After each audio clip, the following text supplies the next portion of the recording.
ராமானுஜதயா பாத்திரம் ஞான வைராக்யபூஷணம் ஸ்ரீமத் வெங்கடநாதார்யம் வந்தே வேதாந்த தேசிகம்.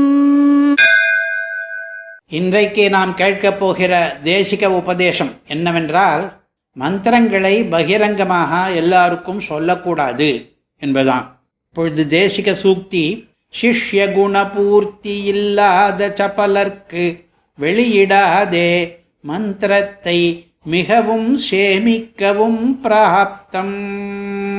இந்த வாக்கியம் ஸ்ரீ குரு பரம்பராசாரத்திலே இருக்கிறது. இதனுடைய அர்த்தம், மந்திரங்களை ரகசியமாக வைத்துக் கொள்ள வேண்டும், மிகவும் தகுதி உள்ளவர்களுக்கு மட்டுமே அதை உபதேசிக்க வேண்டும். இது சம்பந்தமாக நமக்கு 2 சந்தேகங்கள் வருகின்றன. ஒன்று, நிறைய பேர் சொல்றா இது குறுகிய மனப்பான்மை அப்படின்னு. நிறைய பேருக்கு நன்மை பண்ணுவது தானே பரந்த மனசுக்கு அடையாளம் அப்படின்னு ஒரு சந்தேகம். 2வது சந்தேகம், உடையவருடைய விற்த்தாந்தத்திலே அவர் திருக்கோட்டியூரிலே பொது ஜனங்களுக்கெல்லாம் மந்திரத்தை உபதேசித்ததாக கதை சொல்லுகிறோமே, அப்படியானால் இந்த விஷயத்திலே ராமானுஜர் கொள்கையும் தேசிகர் கொள்கையும் வெவ்வேறா அப்படிங்கிறது 2வது சந்தேகம். இந்த 2 சந்தேகத்துக்கும் சமாதானம் சொல்றதுக்கு முன்ன இந்த உபதேசத்தை நன்னா புரிஞ்சுப்போம். மந்திரம் யத்னேன கோபயேத் அப்படின்னு சம்ஸ்கிருதத்தில் ஒரு மூதுரை இருக்கிறது. சுவாமி தேசிகனாலே 2 தடவை மேற்கோள் காட்டப்பட்டிருக்கிறது. இது மந்திரத்தை முயன்று மறைக்க வேண்டும், மறைக்கிறதுக்கு முயற்சி பண்ணணும் அப்படின்ட்டு. இன்னைக்கு கூட எல்லாருடைய கிரகங்களிலேயும் பிரம்மோபதேசம் பண்ணுகிற சமயத்தில் ஒரு பட்டு வஸ்திரத்தால் மூடிடுவா, உபதேசிக்கிறவரையும் உபதேசம் கேட்குற அந்த பையனையும் சேர்த்து. மீதி பேர் காதெல்லாம் விழாதபடி காயத்ரி மந்திர உபதேசம் நடக்கிறது, பந்தல்ல நடந்தா கூட. ஏன் அப்படி பண்ணுறா அப்படின்னா, மந்திரத்தை மறைக்கணும், எல்லாரும் கேட்கக்கூடாது அதை அப்படின்ட்டு. இப்போ சில இடங்களில் தொலைக்காட்சியில் செய்தித்தாளெல்லாம் சில பேர் மந்திரங்களையெல்லாம் வெளியிடுறாள் அப்படின்னா, அந்த மாதிரி பொதுமக்கள் எல்லாரும் பயன் பெறதா நினச்சிண்டு அப்படிலாம் பண்ணக்கூடாது. என்ன பண்ணலாம் அப்படின்னா, ஸ்தோத்திரங்கள், பஜனை பாட்டுகள், நாம சங்கீர்த்தனங்கள் இதெல்லாம் எல்லாரும் பலரறிய ஊர் உலகுக்கெல்லாம் தெரியும்படியா பரப்பலாம். ஆனால் மந்திரங்கள்னு வந்தால் அதை ரகசியமாக தான் வச்சுக்கணும். இப்போ உபதேசத்தை புரிஞ்சுட்டாச்சு, ஆனால் அந்த 2 கேள்விக்கு பதில் வரணும். முதல் கேள்விக்கு என்ன சமாதானம் அப்படின்னா, மந்திரங்களை தகுதி இல்லாதவளுக்கு போய் சேரும்படியா பண்ணா என்ன ஆகும்னா, அந்த மந்திரத்துக்கு இருக்கிற வீரியம் குறைஞ்சு போயிடும். நிறைய பேருக்கு தராதரம் அறியாமல் உபதேசிச்சுட்டா ஆற்றல் குன்றி போகும் அந்த மந்திரத்துக்கு. பிறகு அது அவர்களுக்கும் உபயோகப்படாது, உபதேசித்தவனுக்கும் உபயோகப்படாது. அந்த மந்திரத்தினுடைய ஆற்றல் அதிகமாகிறதுக்காக நிறைய தடவை அதை ஜபம் பண்ணி, அந்த மந்திரத்தை ஜபத்தும் போது தியானத்தை நன்னா ஆழ்ந்து பண்ணி, அந்த மந்திர சக்தியை நமக்கும் ஏற்றிக்கணும், அந்த மந்திரத்துக்கும் சக்தியை ஏற்றணும். அப்படி பண்ணின பிறகு அதை கொஞ்சமான பேருக்கு மாத்திரம், ரொம்ப அதிகப்படி தகுதி குறைஞ்சவாளுக்கு மாத்திரம், கொண்டவாளுக்கு மாத்திரம் அதை உபதேசிக்கணும். அதை வாரி இறைக்கிற மாதிரி நிறைய பேருக்கு பண்ணிட்டோம்னா, அதில் நம்ம சேர்த்து வச்சிருக்கிற சக்தி அத்தனை பேருக்கு பங்கு போடும்போது ரொம்ப குறைஞ்சு போயிடும். மந்திரத்தை பகிரங்கப்படுத்துவதில் பரந்த மனப்பான்மை இருக்குன்னு சொல்ல முடியாது. இது தெரிஞ்சவ அப்படி சொல்ல மாட்டான்.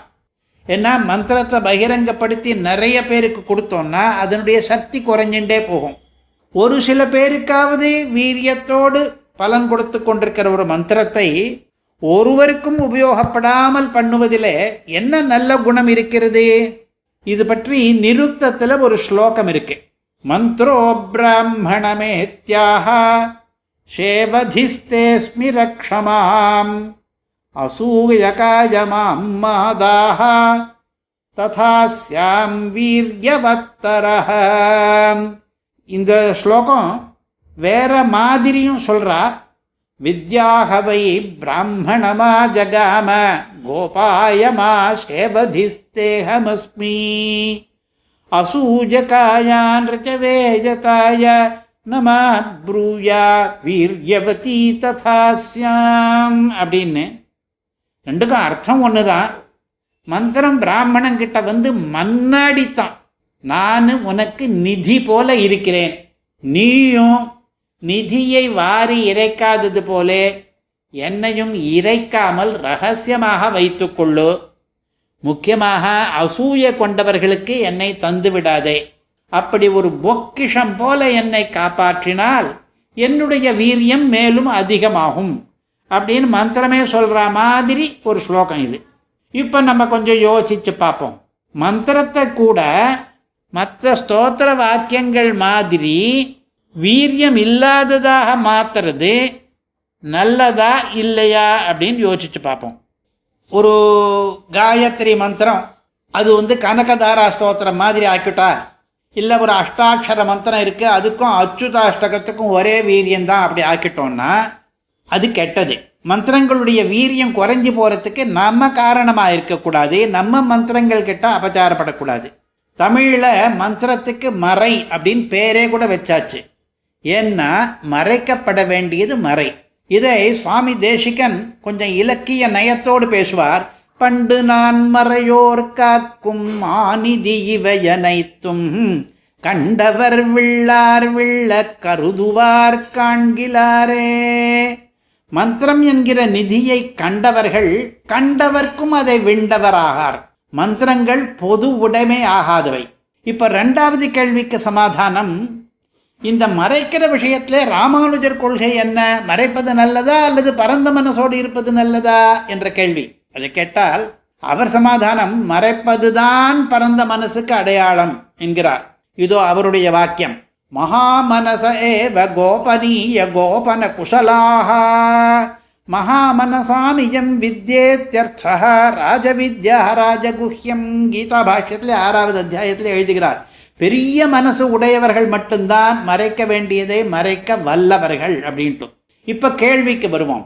ராமானுஜர் கொள்கை நல்லதா தேசிகர் கொள்கை நல்லதா என்று கேட்டால் இருவருக்கும் ஒரே கொள்கை தானே அப்படின்னு பதில்.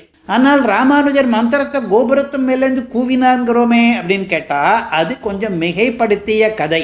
ராமானுஜர் நிறைய தகுதியாளர்களுக்கு உபதேசித்தார். ஸ்ரீமன் நாராயணனே பரதத்துவம் முதலிய கருத்துக்களை பகிரங்கமாக தெரிவித்தார். அதெல்லாம் உண்மை. ஆனால் அவரும் மறைக்க வேண்டிய மந்திரத்தை மக்கள் அனைவருக்கும் தரவில்லை என்பது. ஆகையால் நாம் மந்திரங்களை முயற்சி பண்ணி மறைத்து வைத்துக் கொள்ள வேண்டும். கடைசியில் மறுபடியும் தேசிக சூக்தியே சேவிப்போம். சிஷ்ய குணபூர்த்தி இல்லாத சப்பலர்க்கு வெளியிடாதே மந்திரத்தை மிகவும் சேமிக்கவும் பிராப்தம். கவிதார்க்கிக சிம்ஹாய கல்யாண குணசாலினே ஸ்ரீமதே வெங்கடேஷாய வேதாந்த குரவே நமஹ.